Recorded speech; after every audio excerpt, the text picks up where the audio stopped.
Good morning. It is 7:24. The House has passed its version of a credit card Bill of Rights. Well, now the Senate is considering one just like it. Here to talk about this, financial expert from Consolidated Credit Counseling Services, Howard Dvorkin. I finally got my spot on the couch to talk to you. Lucky you. Today is definitely your lucky day. It is. You get to talk to the credit nerd. You know, credit nerds are cool. I think they're very cool. And, you know, let's talk about this credit card Bill of Rights. Let's start with the pros here, the good stuff. The good stuff. Basically, this is great news for consumers, Kristen. Oh, okay. Finally, consumers get the chance to have a bill, some legislation in their favor. Basically, if you're late, even one day, now they can the credit card companies can raise your fees and raise your interest to anything they want to. That is a big problem.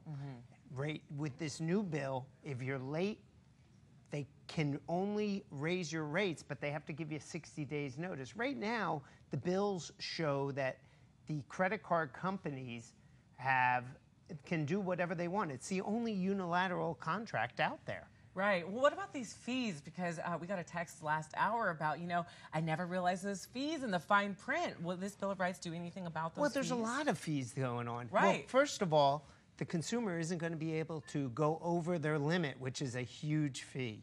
And that is a big problem out there. Also, late fees, there's going to be caps in the late fees. And right now, we're just waiting for final legislation to come through the Senate. What's the catch here, Howard? You know, no fees, you know, a lot more leniency, take the pressure or the power out of their hands. Not no fees.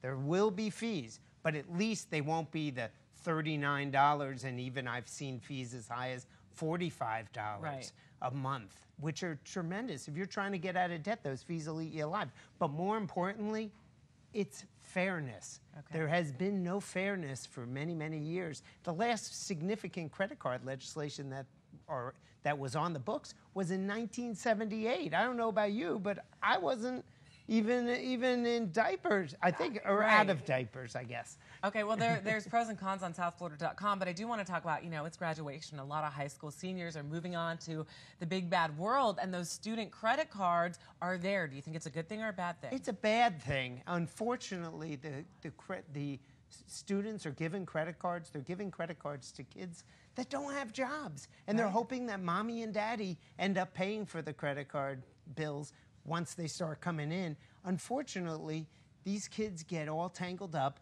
and over time, I've seen children actually pass away and commit suicide because of this credit card bills, and it's terrible stuff. So just stay away from the credit cards. If your kid is going to college, make sure that you spend the time, educate them, go to our website at consolidatedcredit.org, and there's a student credit card course on there. Make sure they take it, and there are a lot of things that the parents can do to protect the kids. All right, very useful student credit card course. Thank you, Howard. It was so wonderful chatting with you this morning. Thank you very much. No problem. We'll see you next week. And, of course, to find out more about the credit card Bill of Rights, go to southflorida.com. All you have to do is click on As Seen on the Show.